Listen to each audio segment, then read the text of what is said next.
بسم اللہ الرحمن الرحیم۔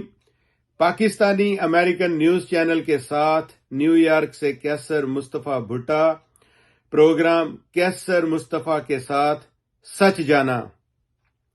اعظم خان نے سائفر کیس میں بیان نرم کر دیا۔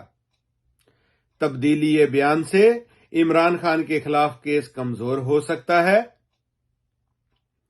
سائفر کیس میں عمران خان کے خلاف استغاثہ کے مقدمے کو ٹھیک ٹھاک زک پہنچی ہے، کیونکہ اہم گواہ اور سابق وزیر اعظم کے سابق سیکریٹری نے عدالتی سماعت کے دوران فوجداری مقدمات کی شقوں 161 اور 164 کے تحت ریکارڈ کرائے گئے اپنے پہلے کے بیان کا ایک بہت نرم ویژن پیش کیا ہے۔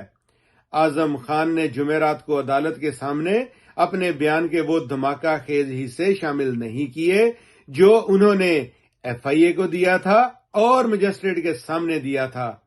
ٹرائل کورٹ میں ان کے بیان میں اگرچہ سائفر کی گمشدگی نقل کا تذکرہ تو ہے، لیکن اس میں انہوں نے یہ نہیں کہا کہ عمران خان نے اپنے سیاسی فوائد کے لیے یا اعلی فوجی کمان کو نشانہ بنانے کے لیے اس خفیہ دستاویز کا غلط استعمال کیا۔ فوجداری مقدمات کے قوانین کی شق 161 اور 164 کے تحت ریکارڈ کیا گیا ان کا پہلا بیان، جو کہ استغاثہ کے مقدمے کا حصہ تھا اور عدالت میں پیش کیا گیا تھا، اس کا تذکرہ انہوں نے عدالت میں استغاثہ کے گواہ کے طور پر نہیں کیا۔ انہوں نے کہا تھا، میرا خیال ہے کہ وزیر اعظم عمران خان نے پاکستانی فوج کی اعلی کمان افسروں کو ٹارگٹ کر کے انہیں دباؤ میں لانے کے لیے منصوبہ بندی کی تاکہ وہ انہیں عدم اعتماد کے ووٹ سے بچا کر انہیں سیاسی فائدہ پہنچانے کے لیے آگے آئیں۔ ڈپٹی اسپیکر قاسم سوری کی سائفر سے متعلق غیر آئینی رولنگ کی ہدایت بھی وزیر اعظم عمران خان نے دی تھی۔ در حقیقت عمران خان نے سائفر کی سازش میں ہر جگہ اور ہر سطح پر اپنے سیاسی اور ریاست مخالف محرکات کے لیے کوششیں کی۔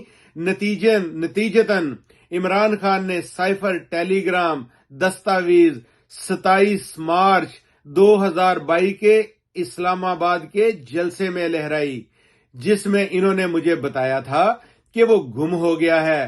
ایک کلاسیکی خفیہ دستاویزات کا یہ قتل استعمال وزیر اعظم عمران خان نے سیاسی مقاصد کے لیے کیا تھا اور یہ عوامی عہدے کے لیے ان کی جانب سے اعتماد کی خلاف ورزی تھی، جو کہ پاکستان کی فارن پالیسی کے مفادات پر پاکستان کے لیے کمپرومائزنگ حالت میں لے لیا۔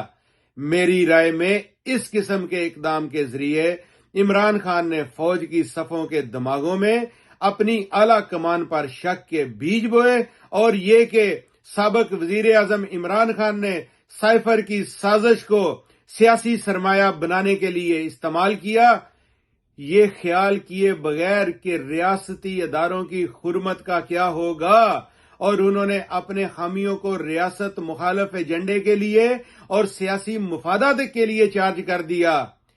یہ وہ حصہ ہے جو اعظم خان کے پہلے بیان میں تھا اور جو ٹرائل کورٹ میں ان کے بیان میں شامل نہیں تھا، اور ان کے بیان کا یہی حصہ عمران خان کے خلاف سائفر کیس کا کلیدی عامل تھا۔ لیٹسٹ اور تازہ خبریں جاننے کے لیے پاکستانی امریکن نیوز چینل کے ساتھ رہیں۔ لائک اور سبسکرائب کرنا نہ بھولیں۔ سپر تھینکس اور تھینکس کا بٹن کلک کریں۔ پاکستانی امریکن نیوز چینل کو سپورٹ کریں اور پاکستانی امریکن نیوز چینل کے ممبر بنیں۔